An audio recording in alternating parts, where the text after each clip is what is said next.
एक छोटे से गांव में एक गरीब बूढ़ी माँ रहती थी। लोग उसे फल वाली अम्मा कहकर बुलाते थे। हर सुबह वह जंगल से फल तोड़कर लाती और गांव की गलियों में घूम घूम कर उन्हें बेचती थी। उसका छोटा सा टूटा घर था, बारिश में जिसकी छत टपकती रहती थी।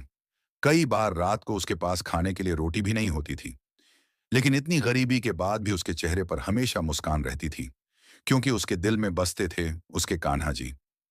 अम्मा रोज सुबह उठते ही सबसे पहले भगवान कृष्ण की छोटी सी मूर्ति के सामने दीपक जलाती और हाथ जोड़कर कहती, कान्हा, आज भी बस इतना देना कि कोई भूखा ना सोए। उसके पास पैसे कम थे, लेकिन दिल बहुत बड़ा था। अगर कोई गरीब बच्चा बिना पैसे के फल मांगता, तो अम्मा उसे मुफ्त में फल दे देती।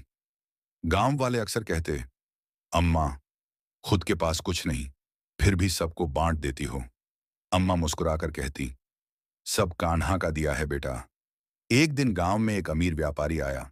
उसने अम्मा के फलों को देखा और गुस्से में बोला, इतने छोटे और सड़े हुए फल कौन खरीदेगा। इतना कहकर उसने अम्मा की टोकरी जमीन पर गिरा दी। सारे फल मिट्टी में बिखर गए। लोग तमाशा देखते रहे, लेकिन किसी ने अम्मा की मदद नहीं की। अम्मा कांपते हाथों से फल उठाने लगी। उसकी आंखों से आंसू गिर रहे थे, लेकिन फिर भी उसने आसमान की तरफ देखकर कहा, कान्हा, शायद इसमें भी आपकी कोई इच्छा होगी। उस रात बहुत तेज बारिश हुई। अम्मा भूखी थी। घर में खाने के लिए कुछ भी नहीं था।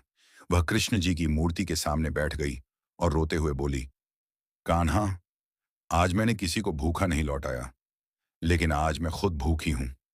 तभी अचानक दरवाजे पर दस्तक हुई। थक थक। अम्मा ने दरवाजा खोला। सामने एक छोटा सा सुंदर बालक खड़ा था। उसके कपड़े बारिश से भीगे हुए थे। बालक ने मासूम आवाज में कहा, अम्मा, बहुत भूख लगी है, क्या खाने को कुछ मिलेगा। अम्मा परेशान हो गई। घर में बस एक आखिरी केला और थोड़ा सा दूध बचा था। वह खुद सुबह से भूखी थी, लेकिन फिर भी मुस्कुराकर बोली, आजा बेटा, जो है वो तेरा ही है। अम्मा ने वह आखिरी केला और दूध उस बच्चे को दे दिया। बच्चा बड़े प्रेम से खाने लगा। फिर मुस्कुराकर बोला, अम्मा, अगर मैं रोज आऊं तो खाना दोगी। अम्मा हंस पड़ी और बोली, तू रोज आ बेटा, मैं खुद भूखी रह लूंगी। तभी अचानक पूरे कमरे में दिव्य नीली रोशनी फैलने लगी। उस छोटे बच्चे के शरीर से तेज प्रकाश निकलने लगा। धीरे धीरे उसका रूप बदलने लगा।